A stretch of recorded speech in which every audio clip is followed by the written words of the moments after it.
हीच आहे ती जागा ज्या ठिकाणी काल रात्री रेड पडलेली आहे। तुम्ही इथे बघू शकताय नाव सुहासिनी इंडस्ट्री E26 नावाचा हा MIDC मधला प्लॉट आहे आणि याच ठिकाणी अवैध दारू बनवण्याचं जे काही रॅकेट होतं ते रॅकेट इथे दारूचं प्रोडक्शन करत होते। संजीवनी नावाची अहमदनगर जिल्ह्यातली जी देशी दारू बनवणारी कंपनी आहे तिच्याच नावाची same to same bottle, same to same sticker आणि अशा पद्धतीने त्यांची नकली म्हणजे बनावटी दारू बनण्याचं हे जे रॅकेट होतं हे इथे काम करत होतं।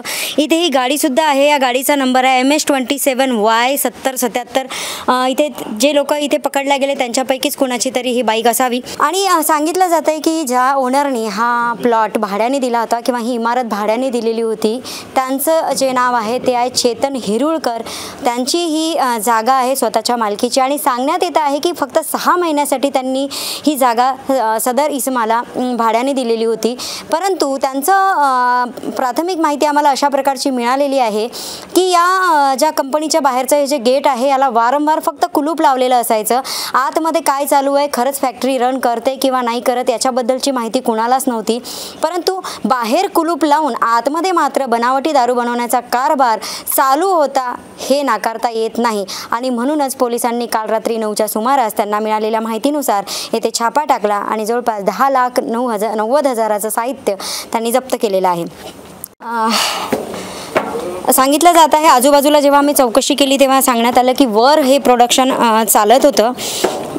इथे बघूया आता प्रचंड प्रमाणामध्ये इथे उग्र वास येतोय, जो दारूचा घाणेरडा वास असतो तो वास येतो आहे आणि इथे पोलीस कारवाईनंतर सहाय्यक पोलीस निरीक्षक गुन्हे शाखा युनिट क्रमांक 1 मनीष वाकोडे साहेब यांच्या स्वाक्षरीने अमरावती पोलिसांनी इथे सील लावलेला आहे, राजापेठ पोलीस।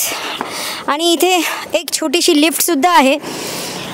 या लिफ्टच्या माध्यमातूनच जो काही बनवलेला माल होता तो खाली जात असेल आणि वर येत असेल। अत्यंत चांगलं डोकं इथे ह्या दारू बनवणाऱ्या लोकांनी लावलेलं आहे।